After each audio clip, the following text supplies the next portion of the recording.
très heureuse de vous retrouver pour ce nouveau temps de partage et j'espère que vous vous portez bien. Nous sommes le lundi 22 septembre 2025. Bienvenue à vous dans cette saison de l'automne, bienvenue à vous dans cet équinoxe et dans ce temps de partage.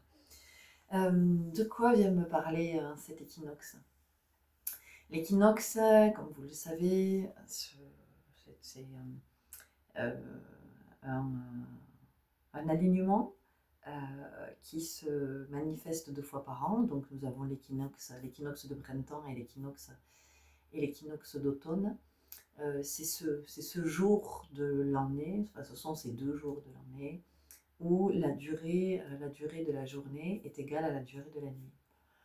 Et donc cet équinoxe vient nous parler d'équilibre. Et au-delà de l'équilibre, ce que j'entends depuis hier soir, c'est la notion d'équité, d'être équitable. Et je me suis dit, mais au fond, quelle est la différence entre l'égalité et l'équité? Parce que l'égalité, on en parle, l'égalité, on sait ce que c'est, mais l'équité, c'est quelque chose c'est une notion qui est plus subtile, qui est moins employée, qui est moins utilisée, et pourtant qui est, à mon sens, fondamentale. Donc, nous sommes dans ces énergies de cette nouvelle lune en Vierge, qui est très très remuante. Elle est remuante pour chacun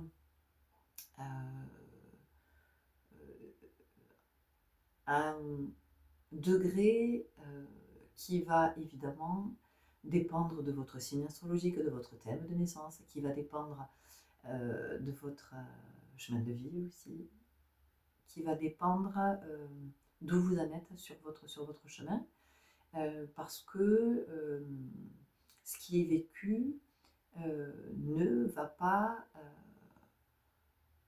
produire chez chacun la même chose.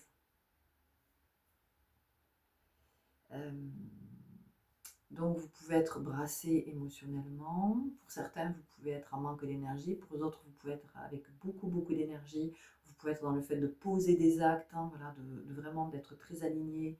Pour d'autres ça va être au contraire, vous êtes très déstabilisé, puisqu'on l'a dit, ça vient toucher la structure, et puis il y a de fortes vagues énergétiques, donc vous pouvez aussi avoir, tout d'un coup, vous pouvez vous sentir un peu en état d'ébriété, là, vous pouvez avoir l'impression, notamment si vous faites des mouvements un petit peu brusques, vous savez, vous levez trop vite, vous tournez trop vite, voilà, il peut y avoir quelque chose comme ça, une espèce d'étourdissement, et cet étourdissement, vous pouvez aussi le ressentir dans l'énergie dans laquelle vous êtes en ce moment, quel que soit l'état dans lequel vous êtes.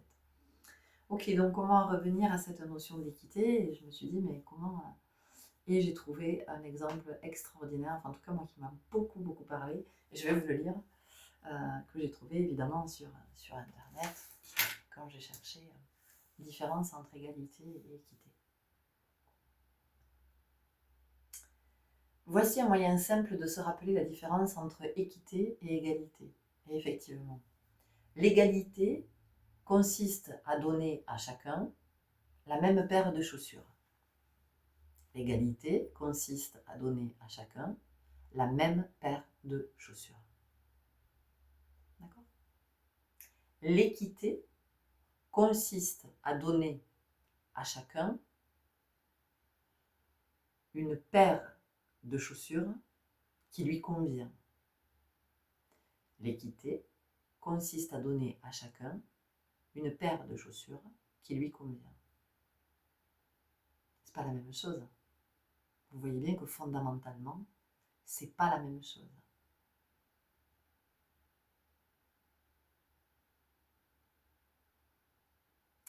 Donc c'est d'entendre. Quand on parle d'égalité, notamment sur le plan sociétal,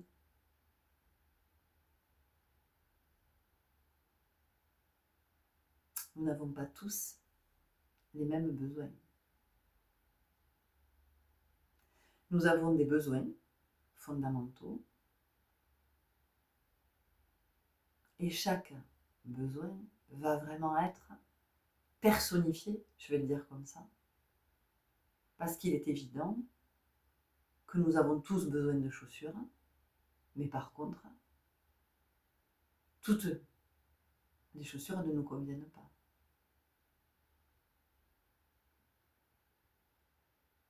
Parce que nous n'avons pas la même morphologie, parce que nous n'avons pas les mêmes pieds, parce que nous n'avons pas les mêmes vies, les mêmes activités, parce que... Et donc effectivement, la même paire de chaussures ne peut pas convenir à tout le monde. Et pourtant, on peut se dire que c'est le plus juste, puisque chacun est doté d'une paire de chaussures. Le plus juste, c'est que chacun soit doté de la paire de chaussures qui lui convient le mieux. Parce que vous avez des pieds fins, vous avez des pieds forts, vous avez des pieds plats, vous avez des pieds avec une cambrure très marquée au niveau de la voûte plantaire. Vous avez des pieds qui peuvent être déformés au niveau des orteils. On peut avoir une malformation au niveau des pieds ou suite à un accident où vous convenez qu'on ne peut pas tous porter la même paire de chaussures. Ça n'est pas possible. Donc, de quoi vient nous parler cet équinoxe d'automne? Eh bien, il vient nous parler de justesse, de ce qui est juste. Donc, c'est de regarder, d'observer de près, on en a parlé ces jours-ci, quels sont mes besoins et qu'est-ce qui est le plus juste pour moi. Qu'est-ce qui est le plus juste pour moi? Et dans ce qu'est-ce qui est le plus juste pour moi, il n'y a aucune notion d'égoïsme ou d'égocentrisme. Parce que ce qui est le plus juste pour moi, c'est ce qui va me permettre de me sentir le mieux possible. Donc, de m'épanouir, de m'accomplir, de me réaliser, d'être bien. Parce que c'est ça la vie, ça me semble. La vie, c'est pas d'en chier. La vie, c'est pas un combat. La vie, c'est pas une lutte. Ça, c'est ce qui nous est proposé parce que l'essence même de la vie n'a pas été captée. Parce qu'on n'est pas connecté à la vibration de la vie, parce qu'on n'est pas connecté à l'essence de la vie. Quand on pense que la vie, c'est d'en chier, c'est de faire des efforts, c'est de trimer, c'est de se battre, c'est de lutter, la vie c'est un combat, la vie c'est une chienne qui te fera pas de cadeaux, mais la vie elle fait que ça, te faire des cadeaux. C'est toi qui sais pas que c'est un cadeau. C'est toi qui sais pas que c'est un cadeau. C'est pour ça que tu crois que la vie, elle te fait pas de cadeaux. Que la vie, il faut la gagner, qu'il faut réussir sa vie. Mais, enfin, ça reste encore une fois mon modeste point de vue, mais d'inculquer ça, de transmettre ça, à mon sens, c'est n'avoir pas, encore une fois, capté l'essence même de la vie, la richesse même de la vie, la beauté de la vie, les infinies possibilités que nous offre la vie. Tu vois? Donc déjà, il y a quelque chose qui n'est pas juste à cet endroit. Donc cet équinoxe nous invite chacun et chacune à regarder ce qui est le plus juste. Et ça commence toujours par soi, toujours. Et c'est pas de l'égoïsme. Parce que tout part toujours de l'intérieur vers l'extérieur, de vous vers l'extérieur. Et ça n'est pas le contraire. Et là aussi, quand on est conscient de cette dynamique, quand on intègre cette dynamique, on peut remettre du juste dans sa vie. On peut être à l'œuvre dans sa vie. Ne pas se desservir et ne pas non plus être dans la posture de l'attente de celui qui attend qui attend d'être servi, d'être nourri, que ça change, que... Voyez? Donc cet équinoxe nous dit, ok, aujourd'hui, avec ce que tu es en train d'observer de toi, de ta vie, de ce que tu connais, de toi, de ton histoire, de tes failles, de tes croyances limitantes, de ce que tu appelles valeurs, de tes principes peut-être, de tout ça. Et dans ces énergies de nouvelle lune qui viennent toucher à ta structure, et qui viennent retoucher à ta structure, puisque nous avions eu une nouvelle lune en Vierge le 23 août, voilà, qu'est-ce qui est le plus juste, qu'est-ce qui est le plus juste pour toi? Et donc, si vous observez, et puis si vous discutez avec d'autres, vous allez voir que le plus juste n'est pas la même chose pour les uns et pour les autres. Vous voyez? Le plus juste pour moi en ce moment, c'est de poser des actes forts. C'est d'aller où ça vibre énergétiquement pour moi, où ça ne vibre plus aujourd'hui. Rester dans des espaces qui ne vibrent plus assez pour moi aujourd'hui, ça n'est plus juste pour moi. Ça ne me permet pas de m'épanouir, ça ne me permet pas de m'accomplir. Partiellement, mais pas à hauteur de ce que je sais qui pourrait être, qui serait le plus juste pour moi. Ce qui est juste pour moi aujourd'hui, c'est d'être vraiment davantage tourné vers moi, enfin vers le soi. C'est-à-dire d'être présente dans des espaces où je sens que j'ai à créer et ne plus me laisser détourner par des espaces qui peuvent m'appeler, mais qui ne sont que des leurs, qui sont des espaces où je perds du temps, où je perds de l'énergie, voyez. Et donc ces espaces, ça peut être des espaces énergétiques, mais ce sont aussi des espaces physiques, où je sens que je n'ai absolument plus rien à faire. Ça peut être aussi, vous savez, quand je parle d'espace, ça peut être aujourd'hui, il y a des relations que je ne nourris plus et je refuse d'être alimentée par des relations qui sont pauvres. Voilà. Et ça, c'est pas égoïste. C'est le plus juste pour moi. Parce que ça me permet pas, ça me nourrit pas. Donc, ça n'est pas équitable pour moi. Vous voyez? Et donc, ça, c'est où j'en suis, moi, aujourd'hui. Voilà. Je vois que mon corps me demande aussi de me nourrir différemment. Voilà. Il a des besoins auxquels il est essentiel que je réponde. Voilà. Et que cette alimentation, pour être la plus juste, ne soit pas conditionnée par mes blessures, qui par contre, elles, ont besoin d'une autre alimentation, qui va rassurer la blessure, mais qui ne va pas être par contre saine pour le corps, qui ne va pas être la plus juste pour le corps. Voyez? Voilà, donc voyez-vous aujourd'hui le plus juste pour vous, comment ça se manifeste, comment vous pouvez vous montrer équitable avec vous. Comment, et puis cette comparaison-là, enfin en tout cas la paire de chaussures, je trouve que c'est tellement parlant pour nous qui marchons notre chemin, qui sommes des pèlerins, qui sommes des marcheurs. Donc c'est de regarder. Et puis on n'a pas toujours besoin de la même paire de chaussures à des moments différents dans la vie. Voyez? À un moment de votre vie, vous allez avoir besoin de cette paire de chaussures. À un autre moment, vous allez avoir besoin d'une autre paire. Voyez? Par exemple, les chaussures que vous mettez tous les jours pour aller travailler, ou si vous allez faire du sport, ou si vous allez faire de la randonnée, voyez, une longue marche, eh bien, vous avez besoin d'une autre paire de chaussures et qui soit adaptée à ce que vous allez faire.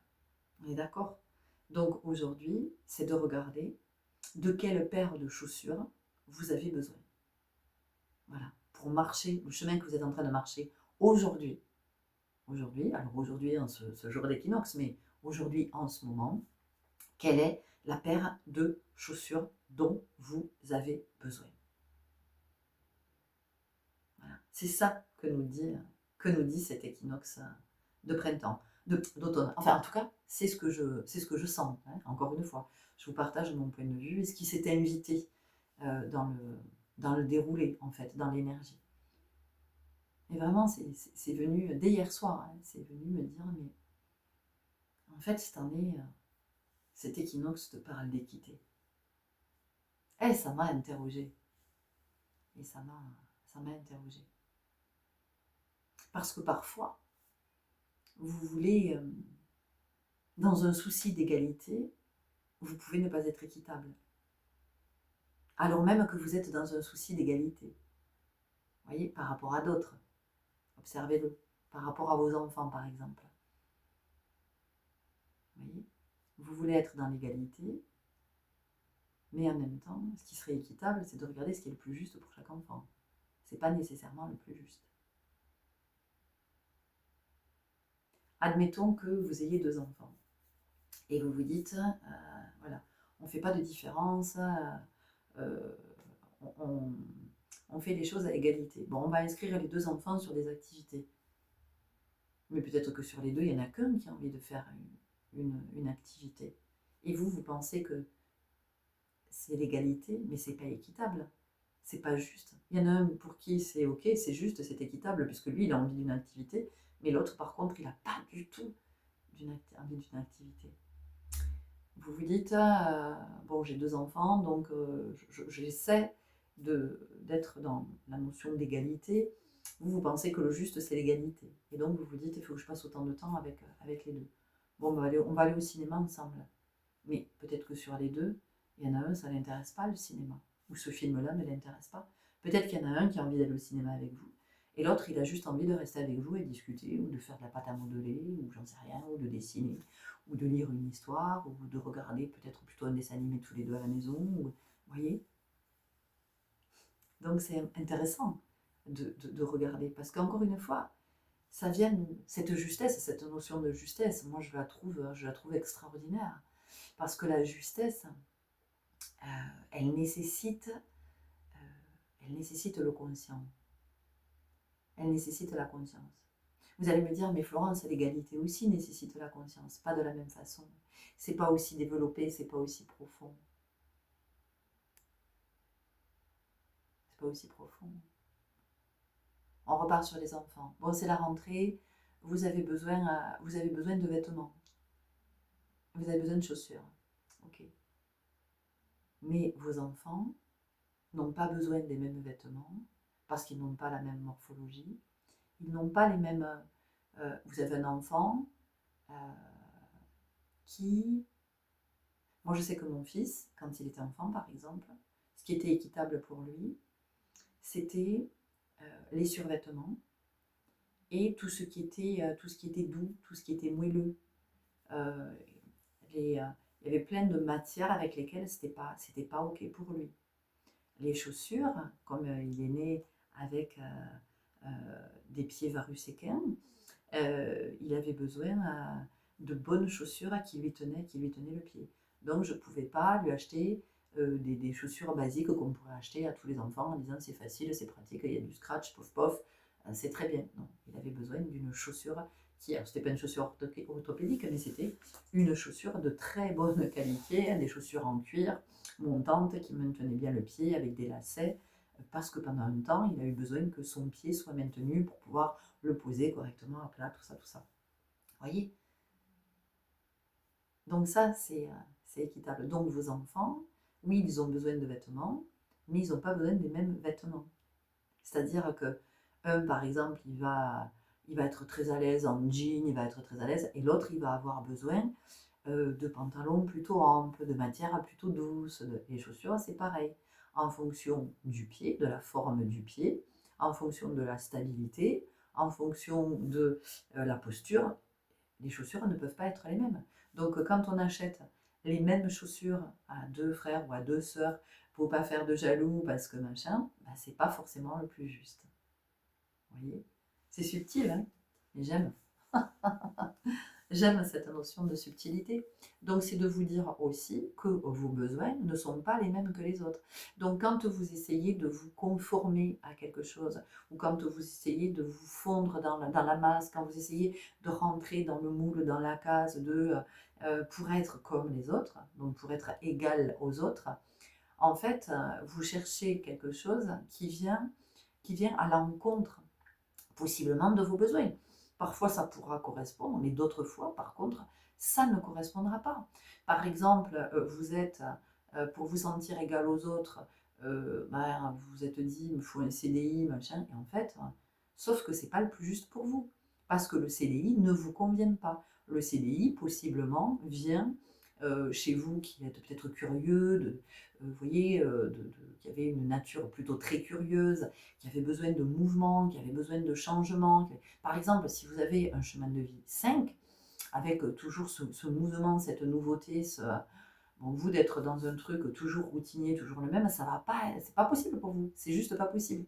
C'est pas équitable, ça n'est pas juste. Vous, vous avez besoin de mouvement, vous avez besoin de nouveautés, vous avez besoin que ce soit novateur, vous avez besoin de découvrir, vous avez besoin d'explorer, vous avez besoin de changer, vous avez besoin. Vous voyez, donc pour vous, le CDI, oui, vous êtes comme monsieur et madame tout le monde, mais le CDI, pour vous, oh, putain, c'est une plaie, ça vous empêche de vous épanouir, vous voyez, parce que votre curiosité n'est pas satisfaite, parce que votre besoin de mouvement n'est pas satisfait, ou alors il faudrait que là où vous, le poste sur lequel vous êtes en CDI, enfin, il y ait de la nouveauté constamment, où vous pouvez évoluer au sein de votre entreprise, vous voyez, il y a vraiment quelque chose comme ça. Euh, donc ça va être de regarder. Peut-être que vous êtes en couple avec des enfants parce que, ben oui, voilà, comme ça vous êtes l'égal des autres, mais, mais en fait, c'est pas le plus juste pour vous. Vous épanouissez pas dans cette vie-là. Et c'est ok. Vous avez le droit. Vous avez le droit de vous dire, mais en fait, c'est pas ce que je veux, une famille avec des enfants, un couple et tout ça. Ça veut pas dire que vous allez vous débarrasser de vos enfants. Mais le couple, tout ça, comme ça, il y a quelque chose d'autre pour vous. Il y a autre chose à vivre, à expérimenter, à explorer. Vous voyez, voilà, donc ça peut être seul avec des enfants, ça peut être peut-être un couple qui ne vit pas sous le même toit, ça peut être. Enfin, vous voyez, il y a tellement de choses à envisager. Donc regardez les espaces aussi dans lesquels vous essayez de vous. C'est pour ça que la norme, elle est juste pas possible, la norme. Vous voyez, quand on parle de norme, la norme, ça veut dire que c'est tout le monde pareil, quoi. La norme, c'est ça. Mais c'est impossible, puisque nous sommes tous uniques. Comment voulez-vous, comment voulez-vous normer, normer, normaliser tout ça. Et on voit bien ce que ça crée dans la matière, dans la vie de tous les jours. C'est c'est juste l'enfer de vouloir absolument ces histoires de normes, c'est impossible, c'est complètement inconscient de vouloir normer quelque chose. Enfin, de mon point de vue, parce que ça demande de la suradaptation, et la suradaptation, qu'est-ce que c'est? C'est de la souffrance. Pourquoi c'est de la souffrance? Mais parce que c'est renier qui on est en vérité. C'est renier son essence, c'est renier sa vibration, c'est renier ses potentiels, c'est renier sa richesse, c'est renier ce qui fait qui on est. Voilà, la norme, c'est de tous correspondre à quelque chose pour égaliser, pour niveler, C'est pareil quand on parle de niveau. Les niveaux, on le voit bien, que ce soit à l'école, que ce soit au sport, que ce soit... Il y a des histoires de niveau. Oui, on doit avoir tel niveau. Mais à l'intérieur d'un niveau, vous allez avoir 50 niveaux différents. Évidemment. Tous les êtres, hein, c'est pas parce que le niveau c'est celui-là que tous les êtres sont à ce même niveau. Il y en a qui seront au niveau estimé, il y en a qui seront en dessous, il y en a qui seront un peu au-dessus, il y en a qui seront encore plus au-dessus, il y en a qui seront très largement en dessus, au-dessus. Donc, qu'est-ce que... Vous voyez? Donc, c'est à regarder. En tout cas, c'est ce que cet équinoxe d'automne nous invite à regarder. Et donc, ce que l'équinoxe nous invite à lâcher aussi. Parce que là, on arrive dans la saison de l'automne. Et l'automne, c'est vraiment ça. L'automne, c'est le ralentissement. Donc, pourquoi ralentir? Ralentir pour observer. Ralentir pour être dans son rythme. Pour être dans son rythme. Parce que La course, la course, la course sur urgence, le vite, vite, vite, tout le temps, là. Tout le temps, on est toujours pressé, il faut vite finir le programme, il faut vite arriver, il faut vite partir, il faut vite se préparer, il faut vite manger, il faut vite aller se coucher, il faut vite se doucher, il faut vite dormir, il faut vite se réveiller, il faut vite... À quel moment tu es dans ton rythme? À quel moment tu es dans ton rythme? C'est ça que ça nous dit aussi. Tu vois? Cet automne. Ralentis, ralentis, regarde, regarde ce qui est juste pour toi. Je vous en ai parlé depuis quelque temps, bien avant le mois de septembre. Je vous ai parlé des agendas, de comment vous envisagez cette année. Est-ce que vos agendas ne sont pas trop remplis? Pourquoi est-ce qu'ils sont remplis? Qu'est-ce que ça vient rassurer chez vous, le fait que les agendas soient remplis? Qu'est-ce qui fait que même le soir, on puisse chercher à s'organiser pour pouvoir soit peut-être se poser, se détendre, ou peut-être aller sur une activité qui nous ferait du bien. Ça pose question quand même. Hein. Pour l'instant, la vie, elle tourne, elle se vit. Hein. Les jours passent. Hein. Et puis les jours qui passent, je veux dire, ce sont des jours que vous ne rattraperez pas. Et vous ne savez pas pour combien de temps vous êtes sur cette terre.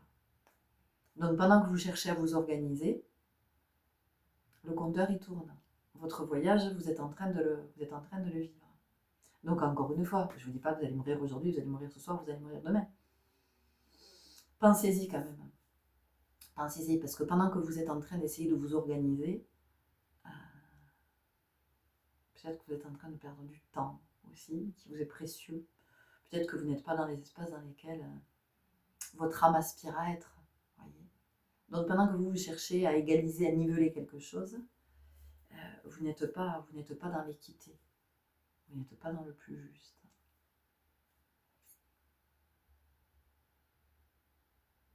Et ensuite, c'est de regarder aussi quand on veut être au plus juste pour chacun, est-ce que c'est possible? Est-ce que c'est possible? Je pose la question. Est-ce que je peux faire en sorte que ce soit au plus juste pour chacun? Ou est-ce que je permets à l'autre d'être au plus juste pour lui? Au-delà des enfants, hein. Parce que dans la vie, parfois on veut se montrer juste avec tous les êtres. Et ça voudrait dire alors qu'on viendrait répondre aux besoins de chacun. Et est-ce que c'est notre rôle de venir répondre aux besoins de chacun? Ou est-ce que c'est plutôt d'apprendre à chacun, ou d'inspirer chacun, pour que chacun réponde à ses propres besoins? C'est toujours l'histoire du pêcheur hein, que je vous raconte, que je vous ai déjà raconté. Alors si vous nous rejoignez, bienvenue. Je vous la fais courte, c'est l'histoire d'un homme qui a très très faim, ça fait plusieurs jours qu'il n'a pas mangé. Il voit passer un homme qui rentre de la pêche avec 2 seaux pleins. Et donc il appelle cet homme en lui disant « Oh là là, j'ai faim, ça fait plusieurs jours que je n'ai pas mangé, je me sens pas bien. Est-ce que tu peux me donner du poisson ?» Et le pêcheur lui répond non. Et alors cet homme s'énerve et lui dit « Mais quand même, tu ne vas pas manger tout ce poisson, tu as 2 seaux. » Et le pêcheur de lui répondre « Non, je ne vais pas te donner du poisson, je vais t'apprendre à pêcher. Comme ça, à chaque fois que tu auras faim, tu pourras pêcher. » Vous voyez, ça ramène à ça aussi. Ça ramène à la responsabilité, à la responsabilisation. Donc plutôt que de répondre aux besoins de l'autre, c'est comment je l'accompagne à répondre à ses besoins. Donc comment je ne fais pas à sa place, comment je ne me sacrifie pas, ça vient aussi parler de ça, l'équité. Comment je ne me sacrifie pas pour l'autre, mais comment finalement je lui apprends à être autonome et à l'écoute de ses besoins. D'être à l'écoute de ce qui est le plus juste pour lui et possiblement de l'accompagner sur ce chemin de ce qui est le plus juste pour lui. S'il a besoin d'être accompagné. S'il a besoin d'être accompagné. Parce que parfois, je crois que l'autre a besoin d'être accompagné, je l'accompagne, mais il n'a pas du tout besoin, l'autre, en fait. C'est moi qui crois qu'il a besoin. Ça me permet, moi, de me sentir importante. Ça me permet aussi d'exercer une forme de contrôle sur l'autre. Je le contrôle. J'ai l'ascendant, puisqu'il a besoin de moi. Enfin, en tout cas, je crois qu'il a besoin de moi. Donc je suis là. Voilà. Mais peut-être que je l'encombre. Voilà, peut-être que bon, je le dérange là sur son chemin. Peut-être que je suis un cheveu sur la soupe, ou je suis, vous voyez? Voilà, donc c'est le partage du jour de cet équinoxe, cet équinoxe d'automne. Voilà, que je vais mettre en ligne là en suivant ce matin. Comme ça, si vous l'avez dans la matinée, vous pourrez cheminer avec toute la journée pour regarder ce qui est au plus juste.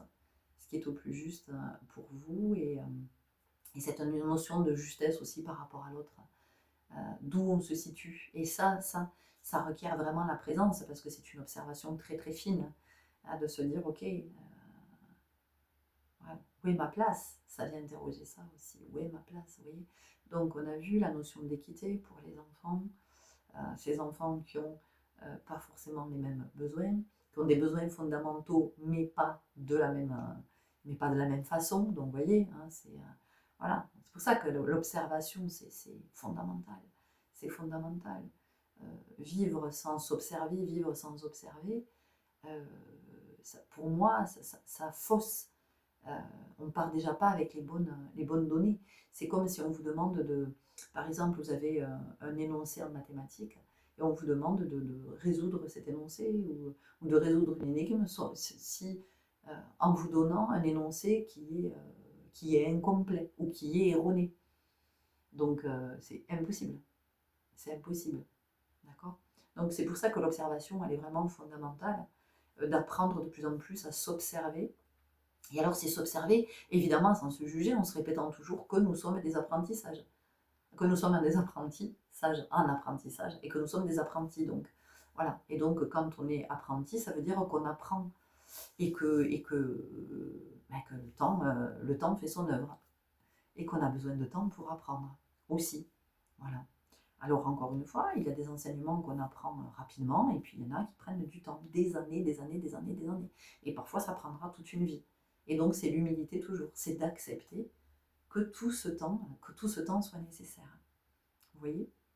Donc voilà ce que nous dit, en tout cas ce que me dit cet équinoxe, c'est que j'avais envie de vous partager parce que c'est une vision, c'est une approche.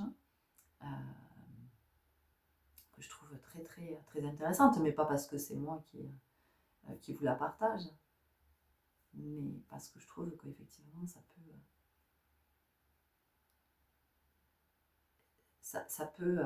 peut-être, je ne sais pas si c'est redonner du sens, mais en tout cas, euh, ça permet de reconnecter à l'essence. Voilà. Ça permet de reconnecter davantage encore à l'essence que d'être dans cette quête de la justesse, vous voyez, de ce juste. Mais c'est pas le juste pour la perfection, c'est pas le juste, c'est pas ça. C'est le juste parce que c'est ce qui est le meilleur, dans le sens de c'est ce qui participe à c'est ce qui fait que vous allez être en bonne forme, en bonne santé, en bonne vitalité, que vous allez être au plus juste pour vous sur tous les plans, vous voyez. C'est ça. C'est en ce sens que c'est essentiel, ce juste. Mais, encore une fois, c'est mon point de vue. Voilà. Et l'équinoxe, peut-être vous invite à un autre mouvement, à quelque chose d'autre, et écoutez ce à quoi ça vous invite. Écoutez-le vraiment. Et puis, si vous avez envie de nous le partager, évidemment que vos partages sont encore et toujours les bienvenus. Et d'ailleurs, je vous remercie encore, encore et encore pour tout ce que vous m'exprimez. Vous le savez, je ne réponds pas au fur et à mesure parce que voilà, je suis de moins en moins connectée aux réseaux, aux écrans et que je réponds, voilà, mais je réponds toujours, voilà. Et si je ne réponds pas, c'est que j'ai pas vu passer le partage ou alors parfois je ne le retrouve pas.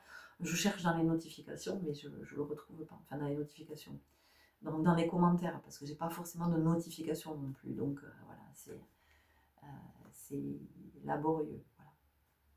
Donc, je vais vous laisser ici. Je vous souhaite un très bel équinoxe d'automne avec vous, ce que ça vous inspire. Voilà, et d'être à l'endroit où ça vous inspire. Prenez soin de vous. À tout bientôt. Salut.